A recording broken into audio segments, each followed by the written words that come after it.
O preço médio do material escolar disparou em Belo Horizonte em 2022.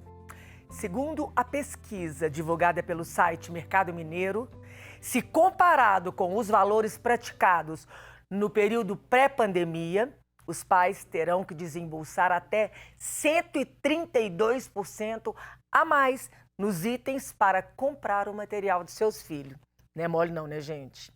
O levantamento foi realizado entre 18 e 19 de janeiro.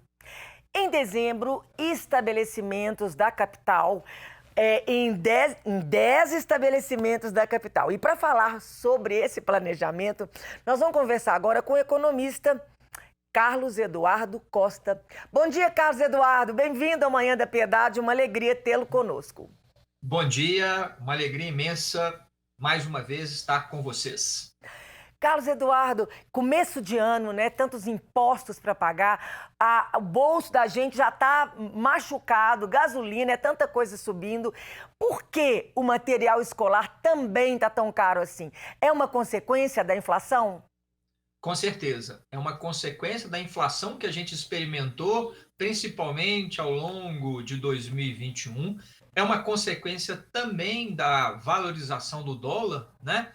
Muitos materiais escolares acabam sendo importados ou parte dos componentes são importados e ao longo dos últimos meses o dólar variou bastante, o que encareceu esses produtos e a pesquisa acaba comprovando isso.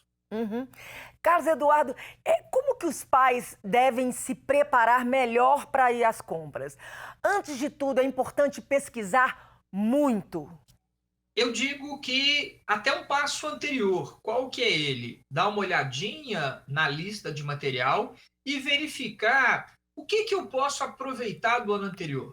Não necessariamente todo o material tem que ser novo, né? Então eu posso dar uma olhada, eu ver aquilo que eu posso continuar utilizando ao longo desse ano.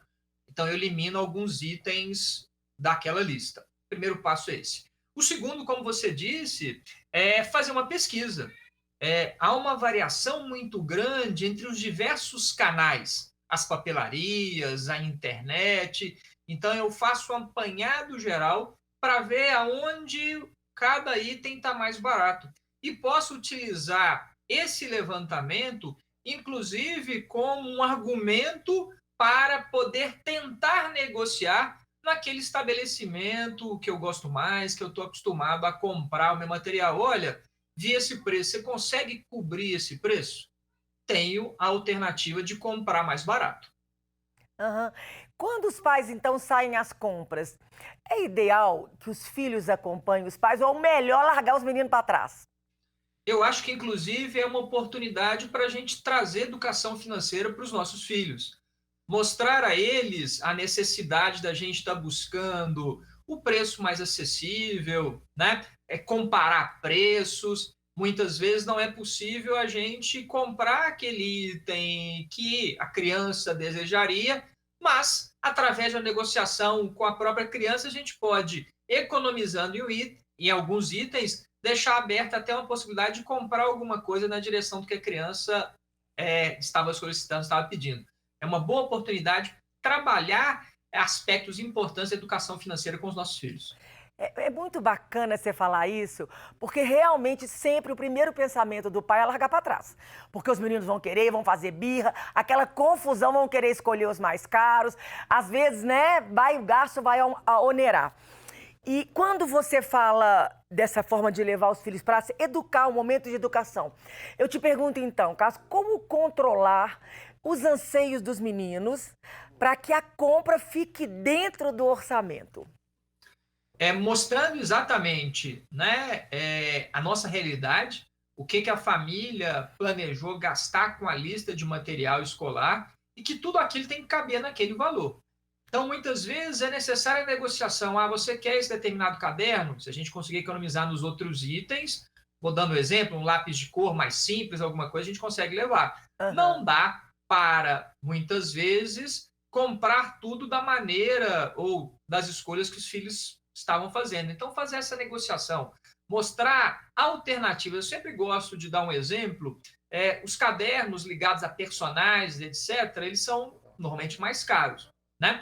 Então, por que não fazer uma sugestão? Nós vamos comprar alguns mais baratos, faz uma customização em casa e, de repente, dos 8, 7 cadernos que a sua lista pediu, de repente você pode escolher um para a matéria que você mais gosta, ou um caderno aquele especial, e os outros a gente busca uma forma de economizar. Você acaba conseguindo ficar dentro daquele valor que você determinou. Verdade. Quando você fala desse customizar, é maravilhoso, porque eu fazia isso com meus meninos. A gente comprava todos os cadernos mais simples e customizava tudo. Cada um fazia decoração do jeito que queria. E isso também é bacana que a gente envolve os meninos, né, Carlos? Com certeza, é até uma questão mais lúdica de você colocar, vamos imaginar, poxa, o caderno vai ser de matemática, vamos fazer de uma forma que o caderno remeta à questão de matemática, coisa que você gosta, ou seja, é uma atividade divertida, criativa e que acaba trazendo economia. Eu sempre, né, sugiro até que se dê um objetivo para aquela economia. Ó, a gente estipulou gastar R$ 500, né, o orçamento que a família tem. Um exemplo. Poxa, se a gente conseguir economizar, se a gente conseguir gastar menos que isso, a diferença a gente pode, inclusive, fazer um lanche, fazer uma comemoração, ou seja, dá até um sentido para aquela economia. Ou pensando além, aqui em casa a gente faz muito isso, o que a gente conseguir economizar, a gente vai, por exemplo, comprar mais material escolar para poder doar. Ou seja, a gente garante que os nossos filhos tenham material, mas também a gente busca poder ajudar aquelas crianças que efetivamente têm menos condição. Uhum. O ideal, então, é quando a gente, antes de ir para as compras, eu coloco o limite nos gastos, eu já aviso de antemão quanto que a gente pretende gastar? Com certeza. É você ter já um horizonte daquilo que cabe dentro do orçamento. E aí, lembrando, quando você falou da questão de pesquisa, é importante pesquisar não só o preço dos produtos, mas também os descontos oferecidos pelas instituições, pelas papelarias, pelas lojas, de acordo com a forma de pagamento. A gente tem visto hoje muitas papelarias dando descontos para quem faz pagamento através do Pix, não utiliza um cartão de crédito. Então, a diferença no valor conforme a forma de pagamento, se houver diferença, eu muitas vezes posso economizar, inclusive, nisso, né? Eu tenho dinheiro para gastar na lista, vou fazer o pagamento à vista, vou fazer um Pix e, de repente, garantir um desconto ainda maior. E também, Carlos Eduardo, uma estratégia que seria, inclusive até na pesquisa e na pesquisa dos descontos, envolver as crianças sempre em tudo, para que eles já comecem a ter essa educação financeira? Com certeza, é uma oportunidade excelente, né? Estão pesquisando, olha só, o mesmo produto nesse local e nesse local tem uma diferença, né? R$ 5 e 7 pode não parecer muito, mas vamos imaginar que todos os produtos têm essa diferença. Se a criança tem até já um conhecimento matemático maior, ela pode começar a ajudar a calcular quanto vai ser economizado, quanto você gastaria mais se comprasse o mais caro. É uma forma bacana a gente trazer outras questões extremamente importantes para os nossos filhos também. Entendi. Carlos Eduardo, chegou uma pergunta aqui para nós, ao vivo. A pessoa pergunta, é aconselhável levar as crianças para o supermercado também? Com certeza, a mesma lógica, né? A mesma lógica que a gente tem falando de volta às aulas do supermercado, né? Algumas pessoas, não leva seu filho, mas é uma forma da gente educar, porque eu sempre digo que a educação financeira de criança, ela deve aproveitar situações do cotidiano de cada família. E te pergunto, há situação mais cotidiana do que ir ao supermercado? Independente da renda, toda família tem que ir ao supermercado. Então, o que o supermercado pode se transformar? Numa excelente sala de aula, onde a gente vai trabalhar com os nossos filhos. E pode começar, até antes de ir ao supermercado, pedindo a ajuda dessa criança para fazer a lista de compras. Dependendo da maturidade, né, da idade, ela vai ajudar só olhando. Vai lá no banheiro, olha quantos sabonetes temos. Aí a criança vai lá e conta, papai, temos 3. A gente gasta 5 no mês, a gente tem que comprar mais um pouquinho, vou anotar aqui. Se a criança já é mais velha, né, já é alfabetizada, ela pode anotar. Então anota aí, 2 sabonetes. Ela está ajudando. Chegamos no supermercado, começamos a comparar preços, podemos até deixar que a criança tenha uma opção de escolher alguma coisa que ela queira, ou seja, nós vamos ajudá-los até a começar a entender o processo da escolha, que é um processo difícil, mas é importante para que a gente possa aprender na nossa vida. Verdade, importante levar os meninos alimentados, né? Dar comida para todo mundo antes, não leva as crianças Não só com os fome. meninos, nós também, nós também. É uma dica excelente. Vai bem alimentado, porque senão o nosso cérebro começa a trabalhar para a gente buscar alternativas para matar a nossa fome. Verdade. Outra pergunta que chegou para nós, Carlos, é: o velho e bom porquinho cofrinho caiu de moda? Com certeza que não.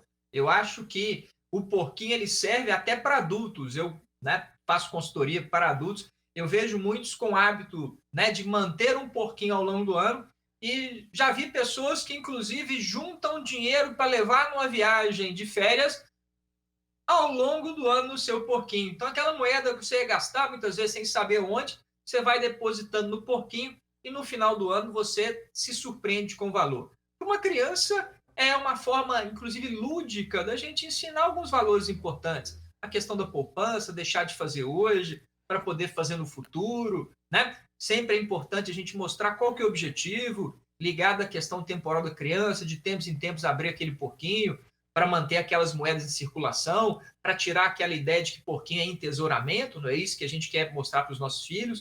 É uma brincadeira super divertida, inclusive fazer o porquinho, né? Utilizar alguns lixos descartáveis da nossa casa para fazer um porquinho customizado. E na hora de abrir o cofrinho é uma diversão. Aqui em casa, meus filhos se divertem bastante em separar as moedinhas, em contar quanto que tem, em anotar os valores, em levar para trocar, ou seja, é diversão do início ao fim. Hoje eu escutava a rádio e já falava que no Rio Grande do Sul a gasolina chegou a R$ 8. Eu te pergunto, Carlos, o cenário atual que a gente vive, você acredita que a tendência vai ser piorar? É ruim o que a gente tem esperado por aí? Só me permite voltar um pouco atrás, que eu lembrei de uma questão, já que foi o nosso assunto inicial da lista de compras. Claro. Uma outra dica bem bacana, principalmente quando a gente fala de livros didáticos, e principalmente daquelas crianças mais velhas, né? É buscar os livros usados, a opção de livros usados, que trazem uma economia muito grande. Aqui em casa, a minha filha, desde que ela entrou no 6º ano, esse ano ela está no 8º, no 6º ano já não se usa mais o livro para poder fazer as anotações, né? Antes a criança acaba utilizando o livro como atividades e, obviamente, não dá para no ano seguinte você passar aquele livro para frente. Mas desde o 6º ano ela já pode, né? Ela não usa mais o livro em forma de escrever, etc. E a gente já começou a poder ter a opção de buscar livros usados, seja nos sebos, né? Nos sites virtuais, ou mesmo com outros pais na própria escola, de filhos que acabaram de deixar aquela série, né? Então, o mercado paralelo nas escolas se aquece bastante. E a economia é fundamental. Esse ano, por exemplo, a gente comprou os livros por um valor um pouco menor do que metade do valor do livro novo. É uma economia significativa, principalmente levando em consideração que os livros são, com certeza, a parte mais salgada da lista de material. É verdade. E antes de você ir para a resposta final, Carlos, é interessante você falar isso, porque na minha casa também os livros eram usados. E tem muitas lojas de livro usado que fazem troca. Às vezes a gente não gasta nada. A gente leva os livros do ano passado e eles trocam. E os novos livros já usados, eles ainda cortam a beiradinha. Se o livro está com orelha, trata o livro. E o livro vem quase novinho de novo. É maravilhoso o trabalho que esse povo de livros novos e usados tem feito. Além da questão da sustentabilidade do planeta, né? Se já tem um livro impresso, para que derrubar mais árvore para poder imprimir um livro que já tem aí à nossa disposição? Verdade, né? Bem como as canetinhas, os lápis de cor, né? Que às vezes não são usados, tá lá a caixa novinha, a gente acaba comprando outra caixa, que pode acabar com aquela primeiro, né? Vamos gastar os lápis todos. Isso é compra mais ao longo do ano, se for necessário, né? Se houver necessidade. Verdade, verdade. Maravilhosa essa dica. Voltando, então, na sua pergunta, né? Sobre a situação econômica, realmente a situação que a gente vive hoje no Brasil é uma situação preocupante. A gente tem visto a inflação ainda pesando no bolso, e é bom lembrar que a inflação ela é ruim porque ela diminui o poder de compra do nosso dinheiro. Quanto maior a inflação, menos meu dinheiro vale. E a inflação acaba afetando sobremaneira as pessoas de renda menor, principalmente quando a gente tem inflação, como a gente teve no Brasil, ligadas à questão de alimentos e energia. Por quê? Porque a pessoa que ganha um salário mínimo, que ganha algo em torno disso, ela gasta uma boa parte do seu salário com alimentos e com energia, seja o gás, seja o transporte que ela acaba utilizando, E se esses produtos sobem muito, significa que ela vai gastar mais ainda. O combustível é um preço importante que nos preocupa, por quê? Porque o preço não depende unicamente de ações do Brasil, porque existe um mercado internacional onde o preço do barril tem subido e pode subir mais, dependendo do que aconteça. Vamos dar um exemplo claro, aqui a própria ameaça de guerra Rússia-Ucrânia. Se essa guerra estoura, com certeza o preço do combustível vai aumentar, isso vai impactar internamente. O dólar, que vai flutuar bastante ao longo desse ano, principalmente o ano de eleição presidencial, que vai ter impacto no mercado de câmbio. Se o dólar dá uma disparada, vai haver uma necessidade de corrigir o preço da gasolina. E a gente sabe que a gasolina é um preço impactante no Brasil, principalmente um país grande como o nosso, onde boa parte do transporte é feito através do ramal rodoviário. Então, precisando de rezar, né? Vamos rezar. Com certeza. Bastante fé e oração. E também cuidar bem das nossas contas, acompanhar o que a gente está gastando, o que a gente pode fazer, o que a gente pode ter mais sobre controle. E se fizer isso em família, melhor ainda. Maravilhoso. Carlos Eduardo, de tudo que nós falamos, tem alguma coisa que você gostaria de acrescentar?